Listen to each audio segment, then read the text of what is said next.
YouTube, today I wear pink. And why am I wearing pink?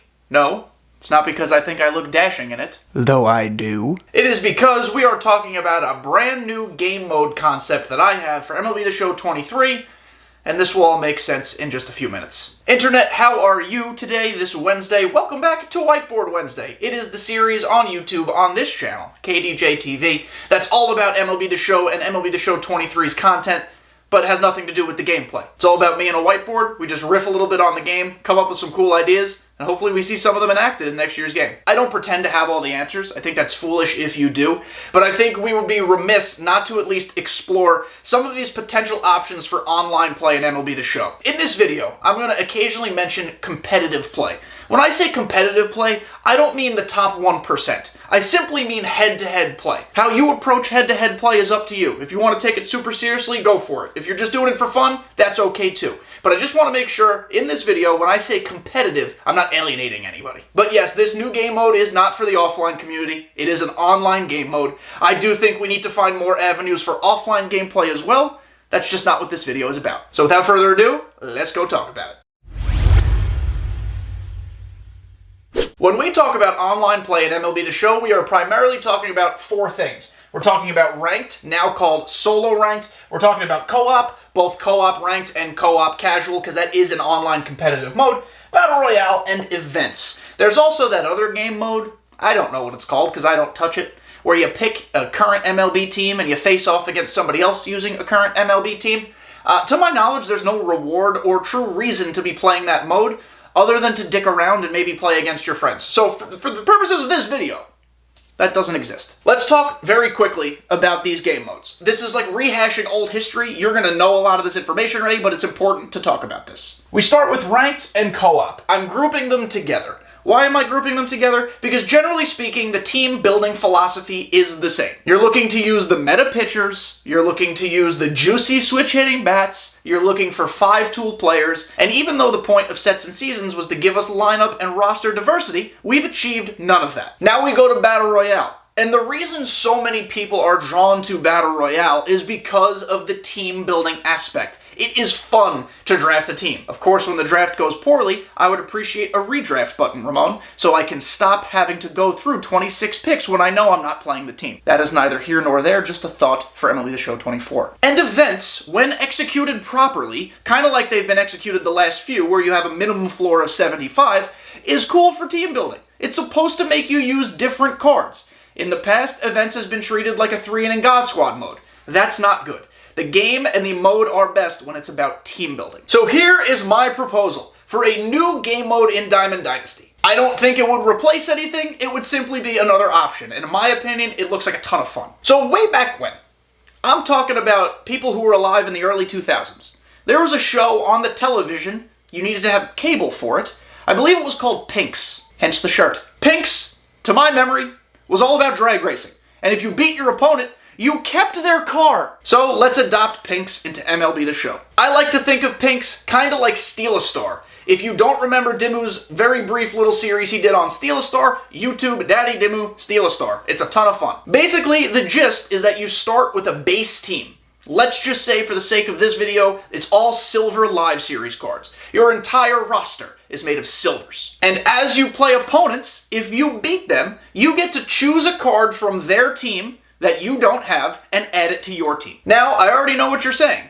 Kenny, if everybody starts at silvers, how are there going to be any upgrades to be made? Well, that's a phenomenal question. You see, outside of Pinks, we will have the normal binder and collection of players. We'll have Milestone Mike Trout, we'll have Home Run Derby Ken Griffey Jr., we'll have all those guys available for us to use in other game modes. So as you achieve specific missions playing Pinks, you will have the ability to unlock a random gold pack, or a random diamond pack, or a random high diamond pack. And what that does is it infuses new cards and life into Pinks. So as you play more, and don't quit games, and as you beat your opponent, your team gets better and better and better. This mode would be season-based, kind of like Ranked is now. Think about 40 or 50 days, maybe even less than that if we want to do more of this, because team building is fun.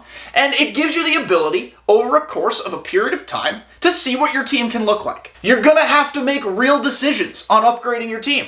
I'm weak at third base, but I'm really weak at second base. Which player do I actually want to upgrade? Which one can I not live without? Which player, if I kick to the curb, am I going to regret it? Now, I want to make something else clear. When you take this card from your opponent, you're not actually taking it from your opponent. Think of it as duplicating it. Your opponent still gets to keep that card. That wouldn't be fair, but you now get the opportunity to upgrade yours. YouTube, I can hear your questions. They're percolating. I can't wait to read them in the comments section. Make sure you do comment and subscribe while you're here. But let me answer the primary question you're all thinking. What does this even accomplish? First and foremost, variety. You're going to get random packs. You don't know which golds or diamonds or high diamonds will be in these packs. You don't know which packs your opponent has unlocked. They are random. It makes for a lot of fun, and honestly, a little bit of surprise and mystery. It also creates for real team building. Your team will not be a God Squad. Or maybe it might be if you're really lucky with your card pulls, or if you win every game you play. But in all reality, you're going to be dealing with some cards that don't always hit the ball over the fence. Gonna have some slap hitters, some speed guys, some fielding first guys. These are the decisions you'll have to make. This game mode incentivizes playing online. You cannot add to this team at all unless you play the mode. Right now, one of the problems with ranked, solo ranked I mean, is that nobody plays it. You can update your team in whichever way you want through all the offline grinding or other means, and then take it and play in the event. You can play offline, you can play pretty much anywhere. The ranked team, the God Squad, it's kind of lost its luster. But if you put together a true demon squad in pinks, or whatever the hell we're calling it, that's not the name, I understand. But if you put together a true demon squad in this mode, you'll feel like you earned it. You'll feel like you accomplished something. I also feel like, and maybe I'm being naive, but I also feel like this game mode will de-incentivize quits. Think about it. You're a so-so online player. And that's fine. This is not a critique. But you're a so-so online player. You go down 2-0 in the first inning. Let's say the first two batters. You're really thinking about quitting. But then you realize your opponent's center fielder is 99 milestone Mike Trout. You do not have that card. That card is incredibly hard to come by. You know that if you win, you can add that card to your team. So at the very least, you're going to try your hardest for 9 innings to keep up. This mode solves so many problems. And I know it's a work in progress. It clearly needs to be fine-tuned. But I think we've got something here. I am a man of science, of course, so it is not fair to talk about the positives without talking about the negatives. I know there are drawbacks to this mode, so let's list a couple, and maybe in the comments section we can work through them. Pack luck is already an incredible issue in MLB The Show, but this compounds it, and I understand that. There is a massive difference in a potential random gold pack between pulling, I don't know, the third baseman Eduardo Escobar from the BR program, or a gold Ozzie Smith. A massive difference. Your first couple of pack pulls could make or break how your early season results go.